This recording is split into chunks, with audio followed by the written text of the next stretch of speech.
Hello, everyone, and welcome. Bonjour tout le monde. I think we're going to start right on time today, since we have a pretty full program. On behalf of the Canadian Association of Research Libraries and Scholars Portal, it's my pleasure to welcome speakers and participants to this OA Week webinar, Strengthening Institutional Repositories through the Scholaris Network of Experts.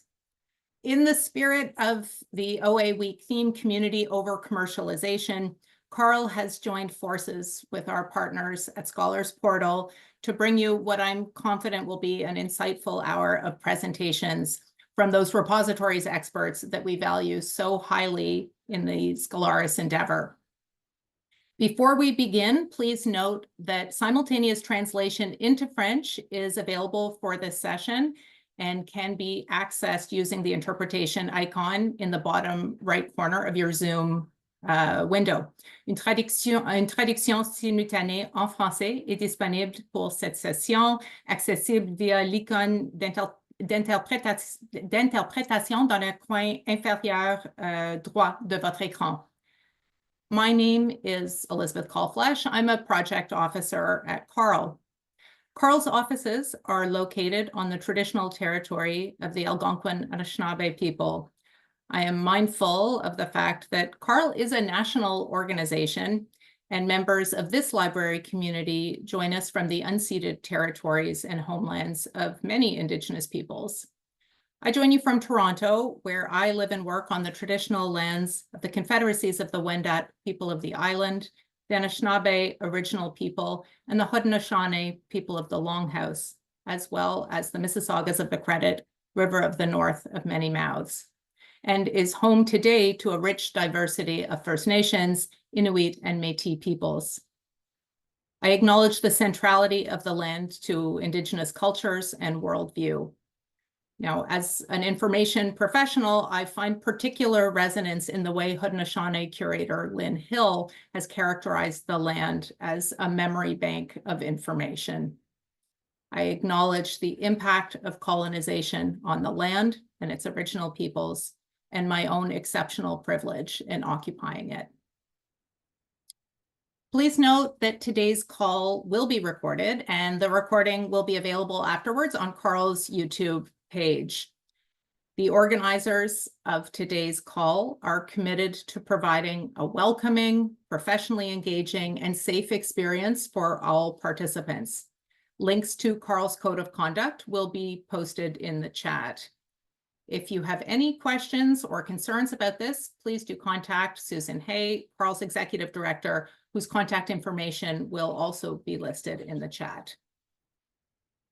Today's webinar features 4 presenters from the Scholaris Network of Experts, who will deliver brief presentations about projects they have been engaged in over the past 6 months.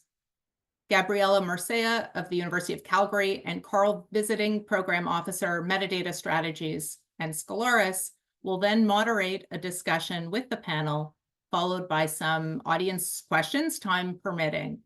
Should you have questions, please use the Q&A feature rather than the chat to communicate them. Now, to get things rolling, I'll pass the mic to Julia Gilmore, Digital Projects Librarian at Scholars Portal, to provide some remarks about Scholaris. Julia. Thanks very much, Elizabeth. I'm happy to join everyone today and to give a brief overview of Scholaris. So, institutional repositories we know have long supported open access publishing. As research funding bodies increasingly require researchers to publish open access, IRs provide researchers with an affordable and a reliable way to meet these requirements and to share their knowledge with the wider scholarly community and beyond. Institutional repositories are certainly not a new idea, but there have been recent developments in the scholarly and research landscape locally, nationally, and internationally that have made shared infrastructure a compelling proposition, and at least we think a really exciting new direction for Canadian repositories. Scholaris is a new addition to this really vibrant repository landscape here in Canada. It is an opt-in shared national repository service that's built on open source DSpace repository software. The genesis for the service came after years of investigation into the feasibility of shared IR infrastructure at both regional and national levels.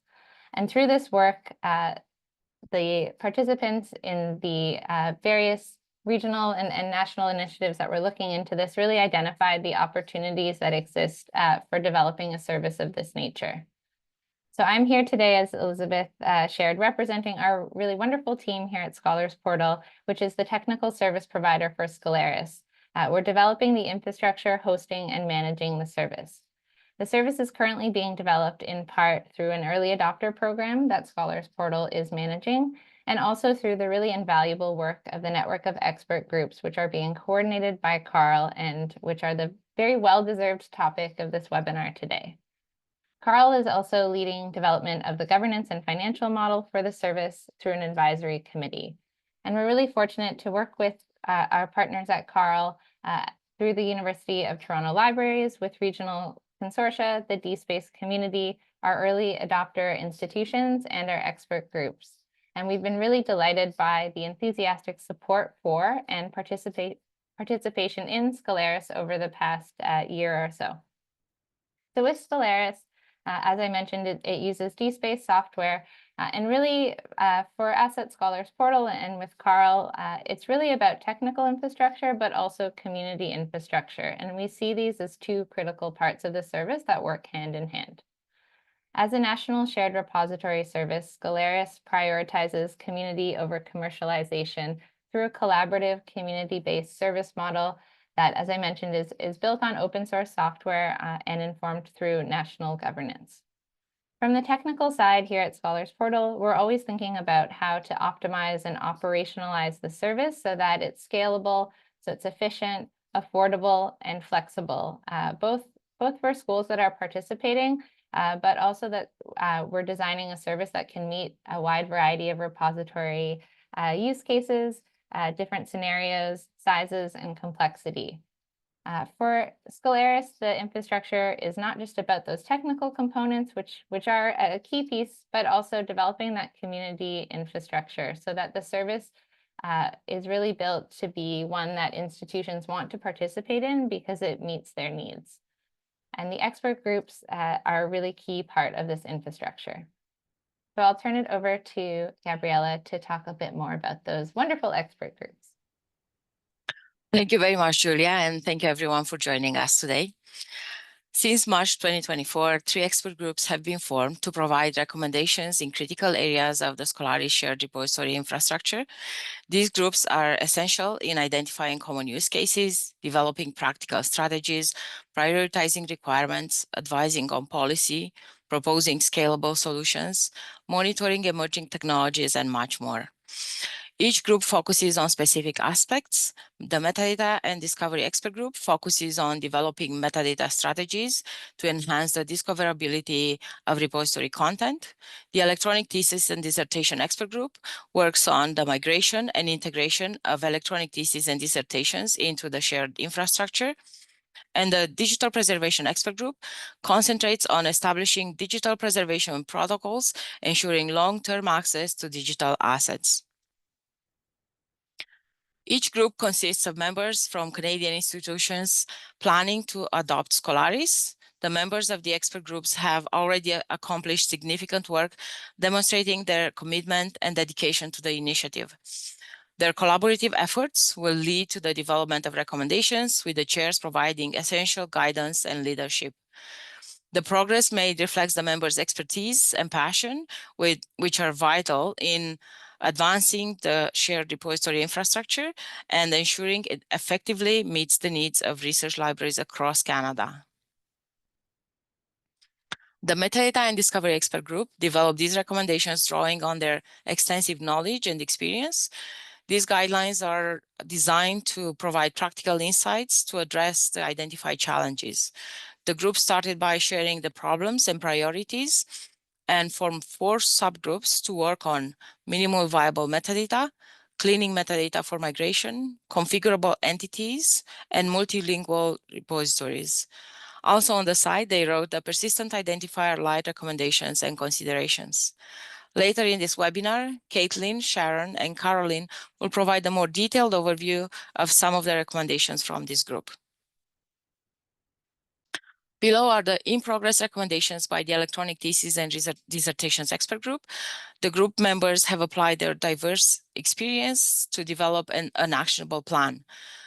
Most of their deliverables have two completion resource dependencies. The first one is the Metadata Expert Group recommendations, and the second one is the results of the needs assessment survey, which went out today.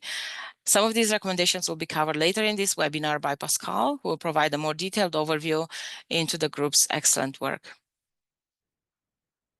The Digital Preservation Expert Group is the most recently established group and has not yet put forth any recommendations. They have demonstrated impressive dedication and collaboration, resulting in the development of a thoughtful and well-structured plan.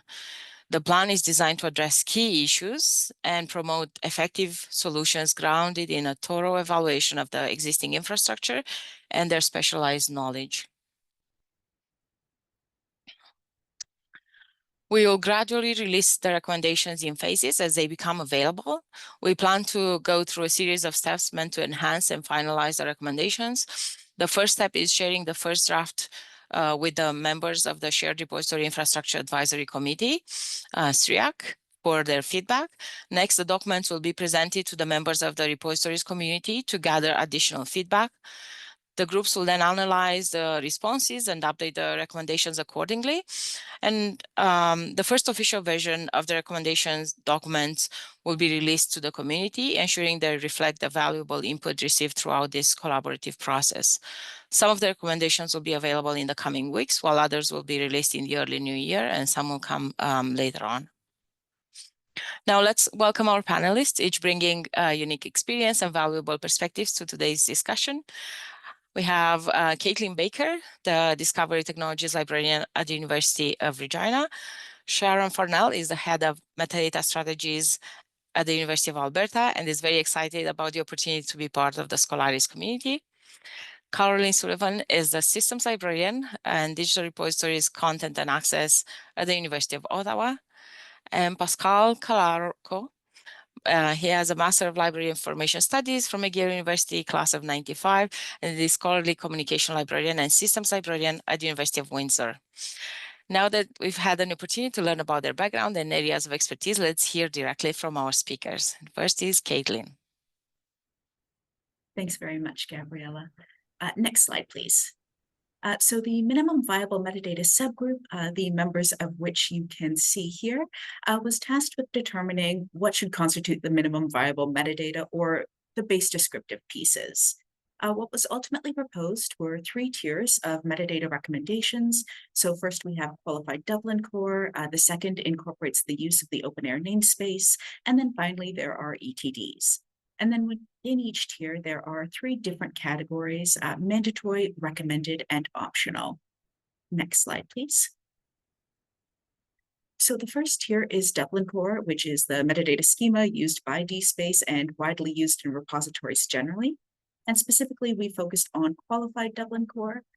Qualified Dublin core essentially allows for more granularity and description within the metadata itself than what would be available through simple Dublin core. And I'll just note that in the proposed recommendations, there is an allowance for the use of custom qualifiers where necessary, provided, of course, that the qualifier fits within the scope of the element it's qualifying. Open Air is a European initiative that, broadly speaking, aims to promote open scholarship. In our context here, we're thinking of this from a harvesting perspective and the use of the Open Air namespace.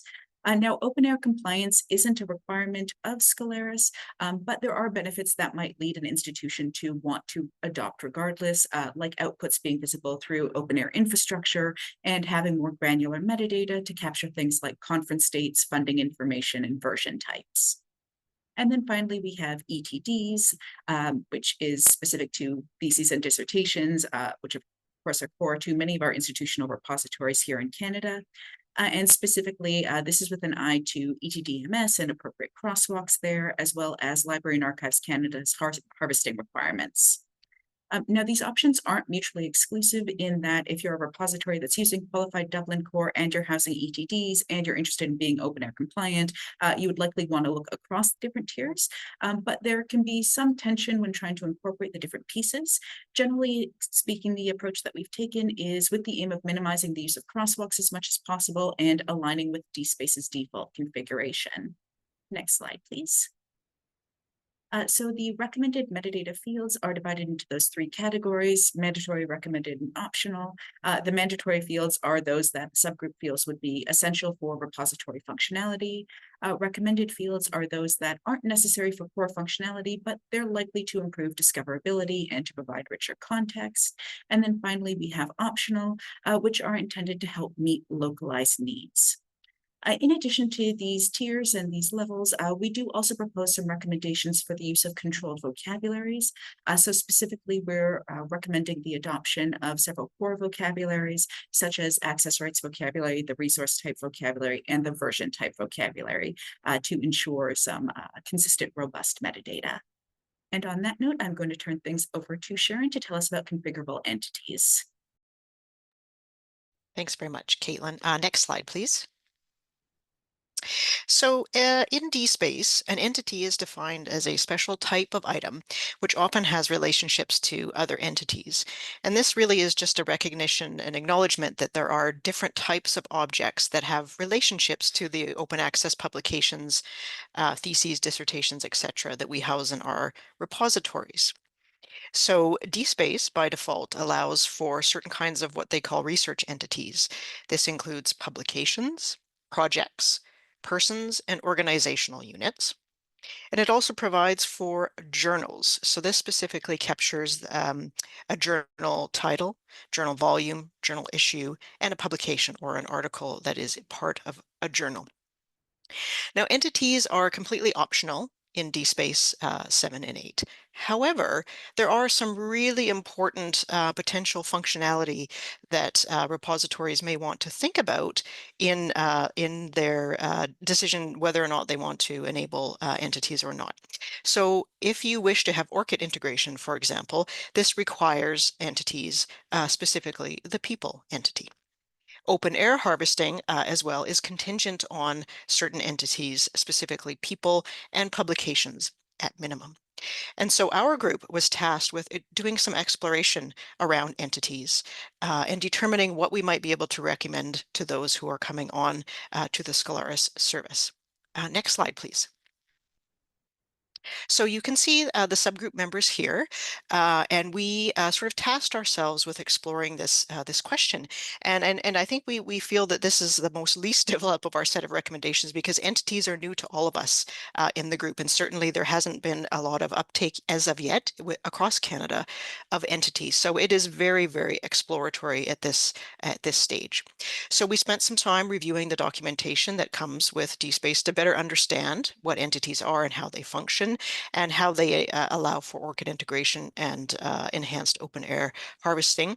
And we also were very fortunate to be able to connect with some colleagues at other institutions in States and also in Australia who actually have implemented entities, including the University of New South Wales and Iowa State. And it was really wonderful. They were very kind and generous, walked us through their implementations, pros and cons, challenges and opportunities. And that was very, very helpful to us in our very early thinking. Next slide, please. So as I said, this is very much early days for all of us in the use of entities. And so at this point, we recommend that institutions consider the use of entities at some point once they have migrated to the Scholaris service. And we also recommend that Scholaris and the community broadly, that all of us continue to monitor and work with groups that are active in the ORCID space and the open air spaces. So for example, the National Open Air Task Force. And so that's our very drafty recommendation so far. And with that, I will hand it over to Carolyn to talk about multilingual metadata.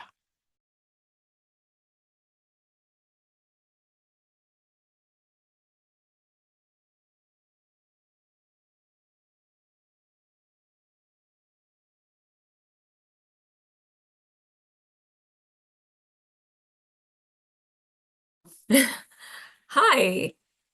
So I guess my volume wasn't on. That's great. I'm here to talk about the multilingual metadata recommendations. So in creating the multilingual recommendations document, our subgroup used as a framework the Coalition of Open Access Repositories report, Good Practice Advice for Managing Multilingual and Non-English Language Content in Repositories, which in turn was created by global experts with an aim to increase the interoperability and discoverability of open content in repositories. So our subgroup's recommendations fall into two categories. First of all, practices recommended by core that are actionable using the default DSpace software, and practices that cannot be realized without further advocacy or software development. Next slide. The recommendations in these slides are numbered to correspond with the associated practice in the core document. As you might expect, we recommend labeling the language of the resource at the item level. We also recommend using standard 2 or 3 letter ISO 639 language codes. Previous DSpace versions used a non-ISO 639 code, EN_US, as the default language for items, so you may wish to convert this value to EN while cleaning your metadata. Core's third best practice, enabling UTF-8 support in your repository, is an easy win since DSpace supports it by default. Best practice number 5, setting up the user interface in the native language of the target user group along with English, is supported in DSpace with translation files. However, with each upgrade, new areas of the site may be introduced that don't automatically come with French translations. So we recommend that you, as part of Canada's DSpace community, contribute translations in French and minority languages to the core DSpace code on GitHub wherever possible. Next slide.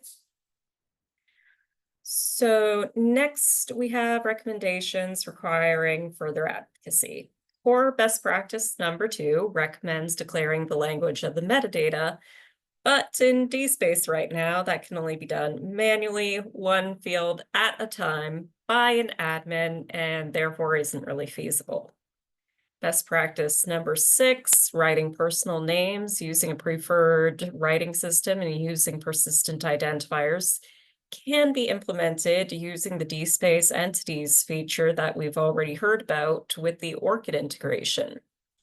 The integration has a number of bugs, though, but it's under continued development and will hopefully be easier to use in the near future. For best practice number 7, advises using keywords in many languages, but authority headings have yet to be implemented in DSpace. Boo. Last, we largely support Core's best practice number 8 for managing translated content, but if you take a look at the recommendations document, we have several amendments that'll make it easier for our Canadian contexts. And with that, I'll hand it over to Pascal Calarco. Thanks, Carolyn. I'm going to report on 3 early areas that the expert group on electronic theses and dissertations worked on. You see those here. Next slide. And some of those were short-term priorities, and one was a medium-term priority. The ones that are in bold are the ones that we're going to be talking about today. Next slide. Here's our medium-term deliverables. Next slide. And then we have a few longer-term ones, which will probably go into 2025 before we get those finished. Next slide. So starting with the ETD needs assessment, if you check your email boxes or log on to Mattermost today, you'll probably see an invitation to participate in our needs assessment. And we hope that this can provide both a snapshot of the whole Canadian repository community with regards to where they're at today with ETDs, which are, some of our primary content in institutional repositories Many of our institutional repositories were initially set up back in the day because we needed somewhere to put digitized versions of our graduate work available. And we also think this can help potential Scholaris participants and inform the project on what they're looking for as regards to ETDs. There's 5 sections, 21 questions, should take you maybe 15 minutes, probably less to complete. And we sent this out broadly to a number of Carl lists, as well as the PKP, Scalcom Mattermost. It'll be in the Carl e-alerts and a couple other places as well. And we'd really like to hear your responses to this needs assessment by about November 15th. Thanks. Next slide. The second area was to define Library and Archives Canada requirements for the Thesis Canada program. And this is an important program that provides an archive other than our own for all of this original scholarship that is being generated at each of our schools. So we wanted to identify LAC metadata requirements, again, in those mandatory, recommended, and optional categories. Also propose recommendations for DSpace configuration in 3 elements. First, to update the DSpace metadata registry to include the ETD MS 1.0 schema elements. Second, to create an ETD-MS crosswalk for Scholaris and other Canadian DSpace implementers to facilitate LAC harvesting. And third, to address gaps in that existing crosswalk. Finally, this area sought to provide content and format notes for thesis and dissertation metadata elements recommended by the metadata expert group and harvested by LAC. Next slide. We also wanted to do a functional review of ETDs, both the kind of vanilla functionality one gets out of DSpace, as well as what workflows people are using and coming from. So the deliverable in this section is to provide a concise, clear description of the out-of-the-box functions of DSpace, which relate to an ETD submission, ingest, and review workflows using DSpace 7 or 8 software. And this includes the minimum viable functionality for ETDs, any submission workflows, and there can be different aspects of those. Contribute to the survey questions, so that needs assessment contributed some of those things, and document building blocks for ETD workflows, which could include bulk ingest functionality and workflow if those are used, embargoes, which many of us use in our ETD workflows, ProQuest ETD admin, whereby ProQuest first gets the ETDs and metadata, and then we harvest that metadata and bit streams back into DSpace, and create flowcharts just to show both the diversity and the commonality of approaches of Canadian repositories. Next slide. So we'll show you just a couple of the workflows here that we've captured so far. Here's the high-level workflow for ETDs at University of Toronto Libraries. And Toronto is one of those institutions that uses ETD admin. So you'll see that it initially releases that item in ProQuest, and then they get released in T-Space, which is Toronto's repository, and harvested by LAC at the end of those. Next slide. We also have something from University of Victoria, where the user is added, they make a submission, Graduate Studies does a review of that work and decides to accept it or accept with revisions.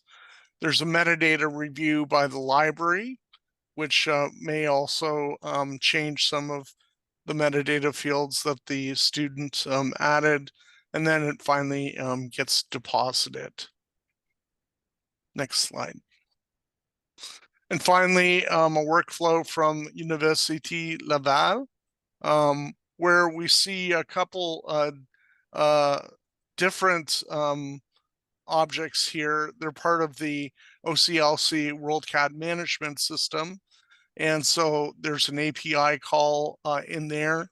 And it also involves a KBART lookup into a knowledge base there on the back end.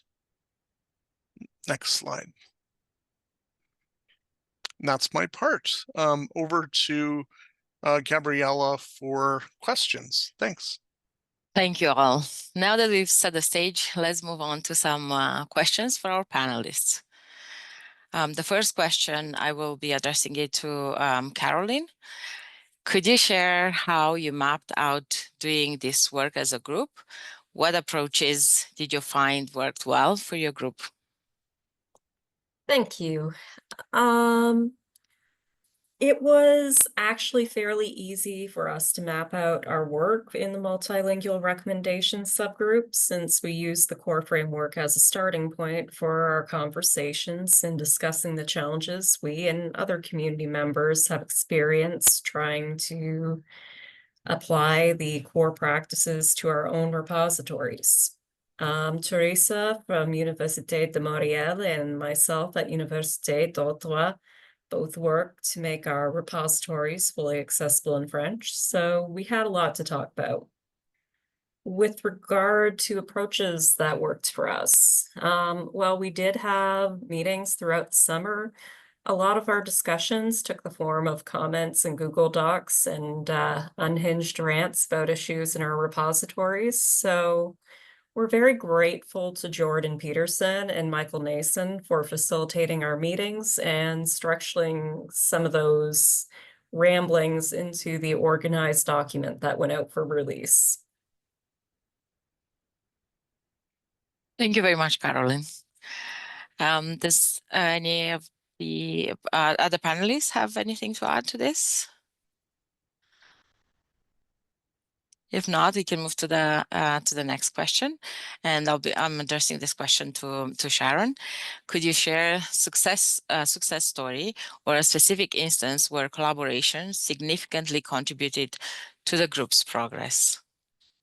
Yeah, thanks, Gabriella. Really a great question, and I think I might come back again to the entities working group. And as we all got together and had our first chat, we realized again that none of us had implemented entities. Some of us come from schools that don't have DSpace. Some of us are on earlier versions of DSpace, and so we very quickly realized that we didn't have a lot of experience here, and so we needed to really reach out not only to folks across Canada but to other folks that we may have met along the way at various conferences or other events, or folks we knew who had been working with entities in DSpace.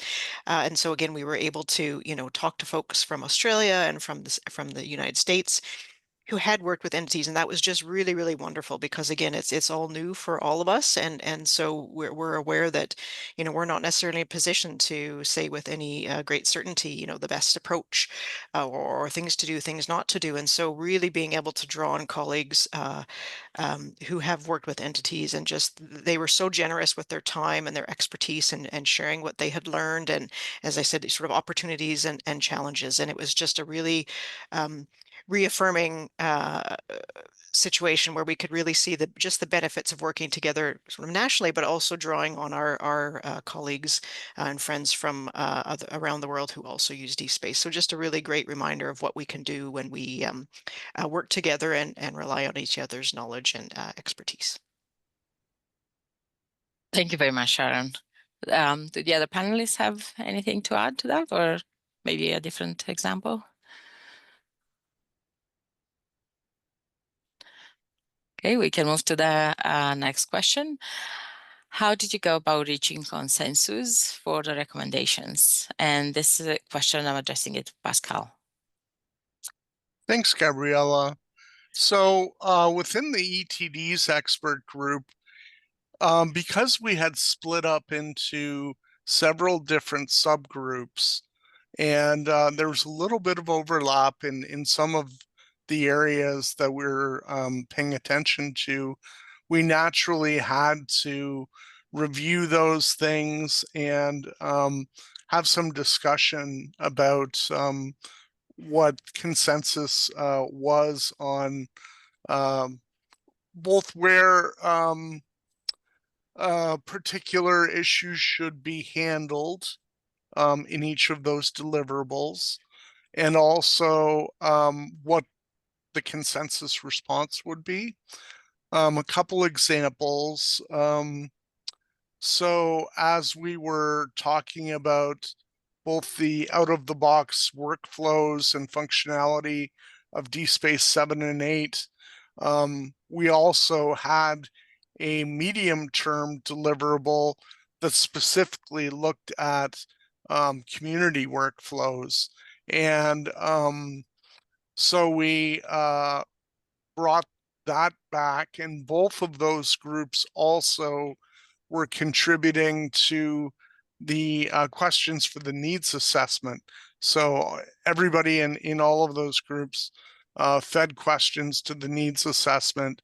And I think when we first started out looking at the questions for the survey, we had something like 30 questions. And by just kind of deduplicating and talking those things through and how best to phrase something, we whittled that down to a more manageable amount. But, you know, it really was a collaborative effort, and it was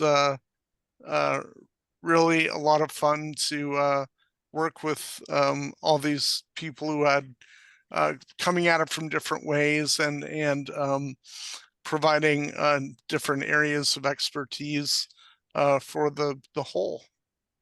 Does anybody else want to add any other examples?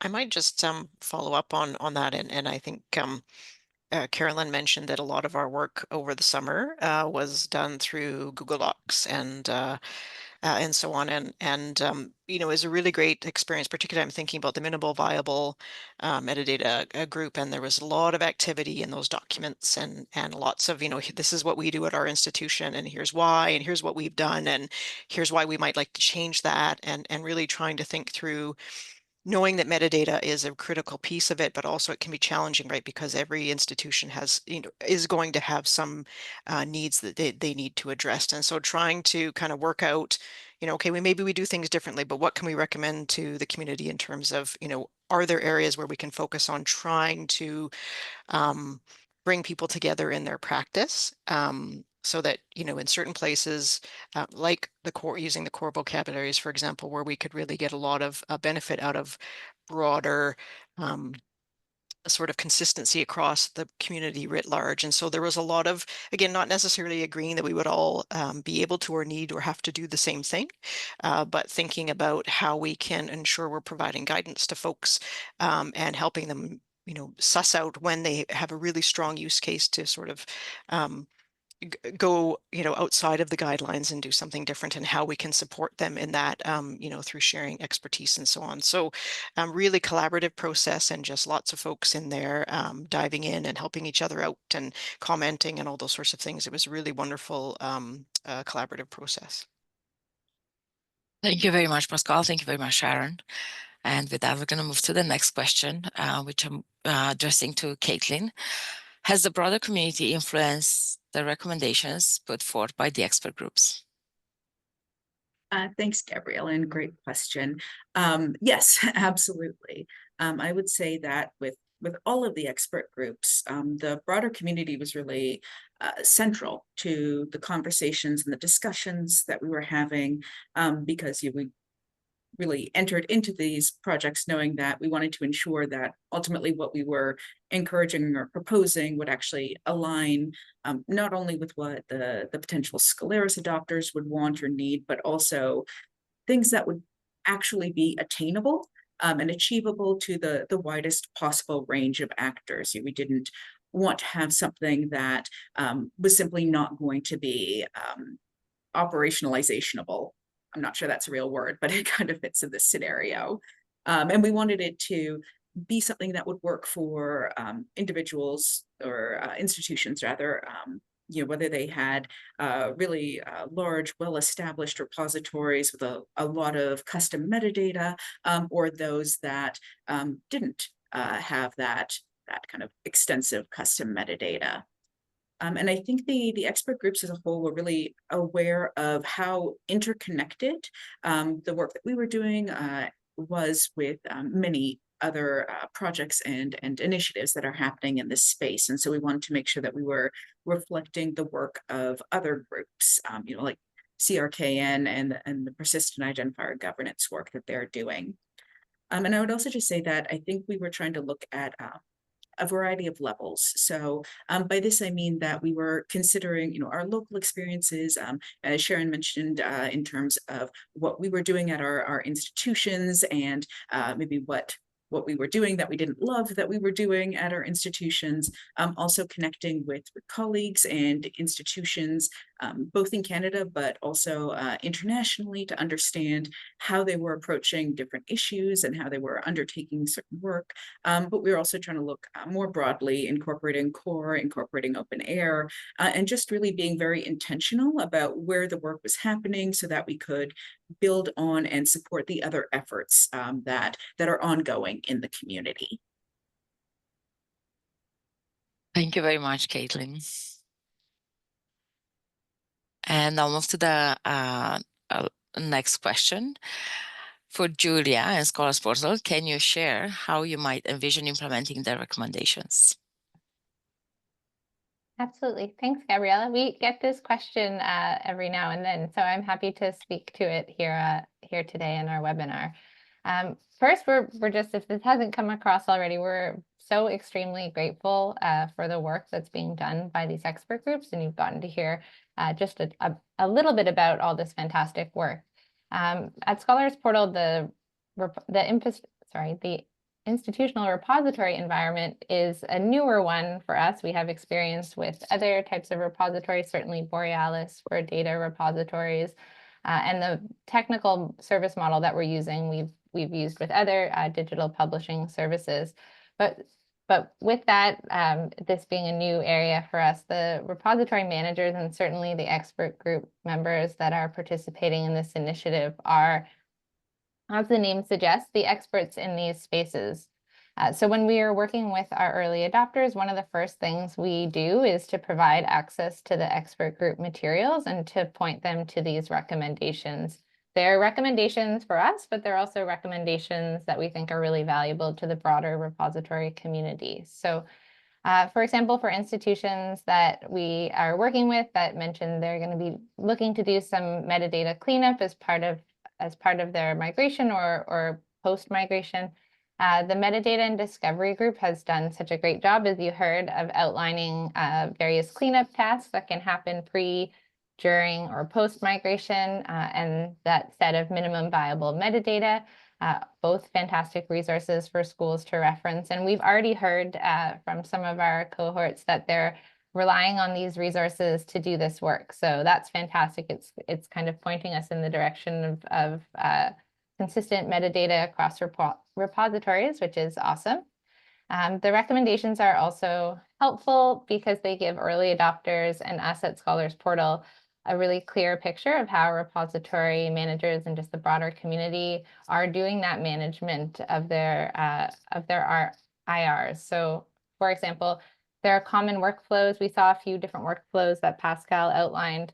If there's common workflows for depositing and harvesting ETDs, common fields for ETD submission forms, that's all really valuable information. One of the questions we get a lot from early adopters are sort of, what's everybody else doing? Or we're working with some schools that haven't started a repository at all. So it's really great to see development in that area, to see schools starting repositories and also feeling confident to do that because we have this great base of recommendations. So we really like to reference these recommendations and share them a lot. And then we talk about them as well in our community calls, which we've just started hosting with early adopters. In terms of implementations from sort of the technical side, one concrete example I can speak to today is around ETD metadata. So in the panelist presentations, we heard about that recommendation for thesis-specific metadata that's required by LAC to be recorded in a separate ETDMS namespace in DSpace. So currently, that's not a default metadata registry in DSpace, so our team is contributing the code to add that registry and then the related crosswalking to DSpace so that it's there out of the box moving forward, not just for early adopters, but for Canadian repositories and just the broader DSpace community. So thanks to Gabriella for initially creating that ticket, which we've now created a pull request to have that added to the DSpace code. So those recommendations that are put together are also helping us evaluate and determine not just what's out of the box in DSpace, but what we should be offering for the sort of out-of-the-box Scholaris service offering. For example, we're hearing about what schools are doing for non-traditional theses. So that's helping us think about different processes to accommodate uploading larger files that might exceed the file limit size through the DSpace UI. In terms of configurable entities, as was mentioned earlier, we know that that's a really exciting area of development for repositories, but that there's still some issues and some bugs to work out, particularly around the ORCID integration piece. So we've been having conversations with the DSpace developers. We were at the user group meeting in Minneapolis last month asking about entities and just having general conversations with other repository folks to hear how entity implementation is going and keeping an eye on the work that was funded earlier this year through a Lyrasis grant to improve that ORCID integration so that we can get to the point where we can very confidently recommend and possibly in the future out of the box just enable entities for Scholaris institutions and ORCID integration as well. In the future, other implementations might look like having a default submission form set up for ETDs with metadata that meets the LAC harvesting specifications and complies with open air requirements. So those are some things we're thinking about. Again, these recommendations, I'm grateful to participate in the groups and to also take those recommendations back to our team to think how we can then implement them in terms of what software needs to be, what code might need to be contributed to DSpace or thinking about our service model as well in terms of being able to accommodate those recommendations and provide them to our participating schools. And I don't think we could or would even want to really build out the Scholaris service offering without knowing what the repository community needs and wants and recommends. So these recommendations are really a key piece of our service development here. Thank you very much, Julia. And also a heartfelt thank you to our panelists for their contributions and the valuable perspectives they shared with us today. Now I'd like to invite questions from the audience. Please use the Q&A feature in Zoom to submit your questions. We'll address as many as we can. And also all members of the expert groups are invited to address the questions in the Q&A. We have about 10 minutes left. I see that two questions were already addressed, and I'll go over the questions as they came through. The first is from Mark. How is the project advancing the provincial and national need of ensuring users with disabilities have equitable experiences using university repositories as well as the materials they hold. And this is the way I see it is a twofold question. One is about the interface, and the other one is about the content in the repositories. So maybe I will, Julia, would you like to take that question?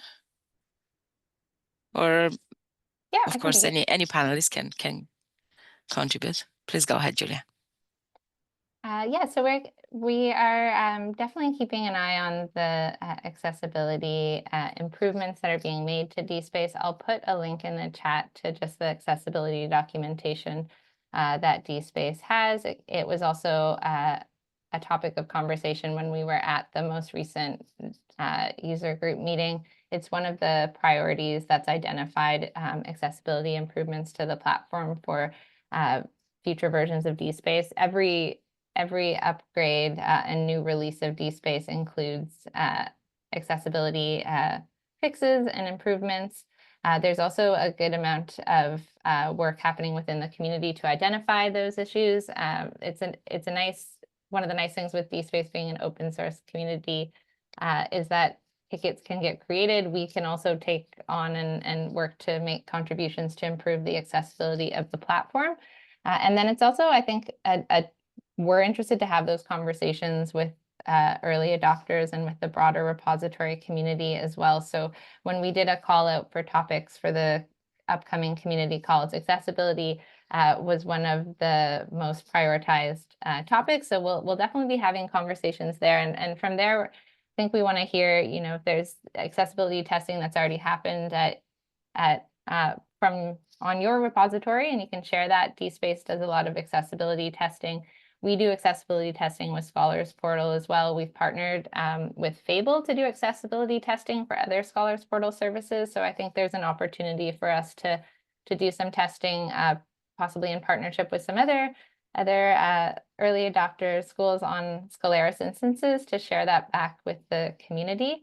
And then we're also looking to see if there's other documentation around like creating accessible PDFs, remediating PDFs. We know that some institutions have that documentation already. So if we can kind of create a shared sort of corpus of how to do that within DSpace, that's something we'd also like to provide and to just provide sort of resources around that. So I see Pascal has his hand up. Maybe you can chime in with some more about this topic.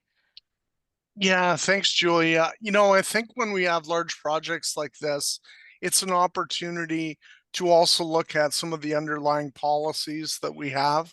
Like, so for example, with our policies with our graduate studies folks, because we're already allowed to add supplemental files for ETDs, what about, and this would be something very low-hanging fruit, instead of only accepting a PDF as a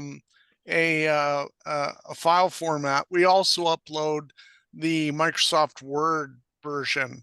And that is much more easily used, or an HTML version for that matter, much more easily used by accessible devices that people with low vision or blind may use. We can also maybe upgrade to PDFA and also start including area tags in our markup. And if we were to just do this now with our existing workflow, I think we'd have a lot more pushback perhaps from graduate studies. But if we're looking at a holistic migration of the platform to a new platform and getting a lot of benefit from better WCAG compliance and those kinds of things, we can also look at policies. Thanks.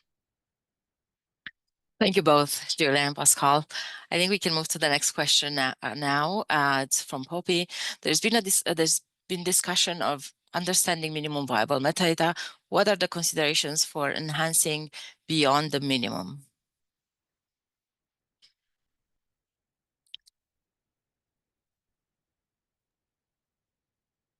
So I would say one thing to consider with the minimum viable metadata recommendations that are being put forth is that within that there is the bare minimum mandatory, but there are also options for optional metadata based on your localized needs. That recommendations document also does have a section, I believe we call it something like responsible use of custom metadata. So it does talk a bit about things like custom spaces, custom qualifiers, and there were some elements that we identified that were out of scope, things like dates, for example, that nevertheless we kind of want to draw some attention to.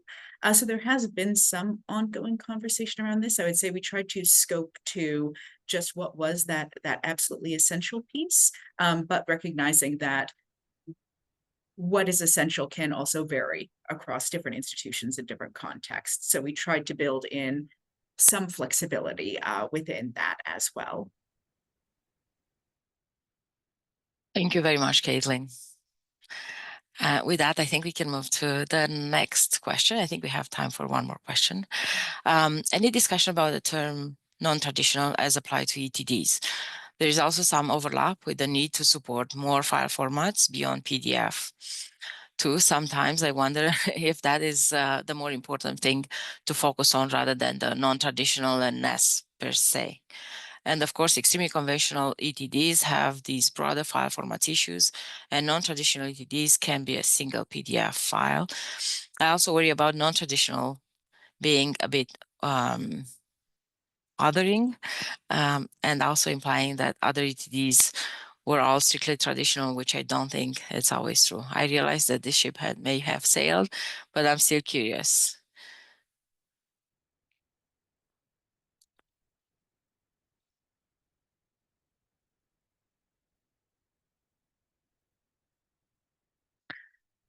Does anyone in any of the panelists would like to take that question, or maybe someone in? I will say that DSpace is pretty accepting of pretty much any file format. You might need to do a bit of configuration work to get it to actually show time-based media in the browser, but you can pretty much store anything in there. Julia? Yes, Julia, please go ahead.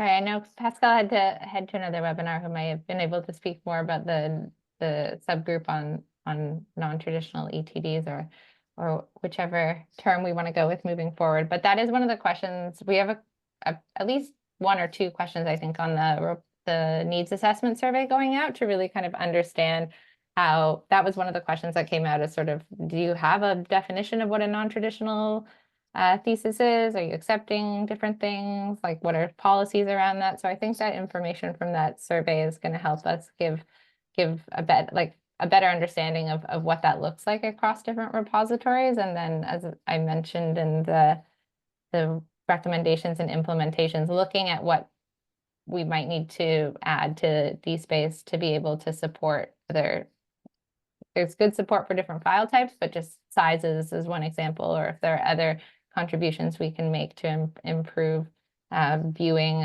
of non-PDFs or different other types. Thank you, Julia. I think these are all the questions I see in the Q&A. And I want to thank you all for your participation and all of our attendees for joining us today. And I'll hand it over to Elizabeth for some closing notes. Yes, thank you. That brings the session to a close. I want to thank our presenters from the Network of Experts and all of you in the wider community for joining us today. We will be back in the new year with another webinar with Scholars Portal, featuring this time the chairs of the Scholaris expert groups and a diverse range of passionate specialists from impactful networks that have formed around other national or regional transformative projects. So with that, we will close the webinar for today, and I wish everyone a great afternoon. Thank you.